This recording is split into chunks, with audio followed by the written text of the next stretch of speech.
మిత్రులు కేవి ప్రదీప్ ఆయన చక్కటి నటుడు అంతేగా అంతేగా అనే ఒక డైలాగ్ తోటి పాపులర్, అన్నిటికన్నా ఇంపార్టెంట్ వ్యక్తిత్వ వికాసం పర్సనాలిటీ డెవలప్మెంట్ ట్రైనరు, ఒక హీరో నుంచి క్యారెక్టర్ ఆర్టిస్ట్గా ఒక హ్యూమనిస్ట్గా ఉన్న ఒక అత్యద్భుతమైన వ్యక్తి.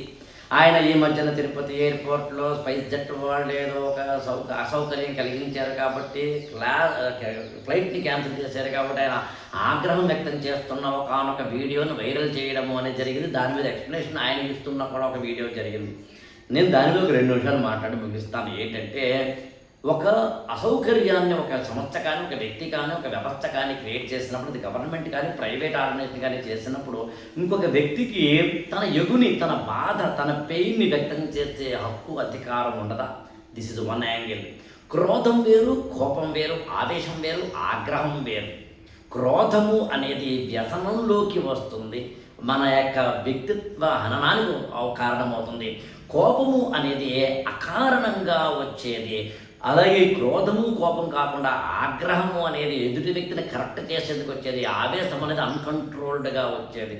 అమ్మ పిల్లల మీద కానీ, టీచరు స్టూడెంట్స్ మీద కానీ ఎప్పుడైనా ఏదైనా ఎమోషన్గా చెబితే దాన్ని కోపము, క్రోధము, ఆవేశము అనరు, ఆగ్రహము అంటారు. అందుకే దాన్ని మహాభారతంలో ధర్మాగ్రహము అన్నారు.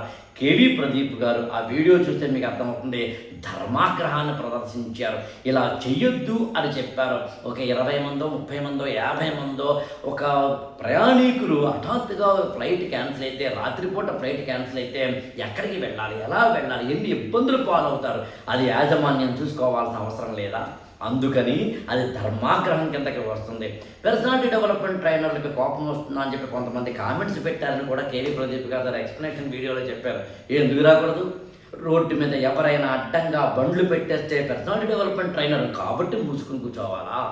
ఎవరైనా ఎప్పుడైనా ట్రాఫిక్ని రూల్స్ని పాటించకుండా ఇష్టం వచ్చినట్టుగా ఉంటే మేము ముసుగు వేసుకుని మౌనంగా ఉండాలా?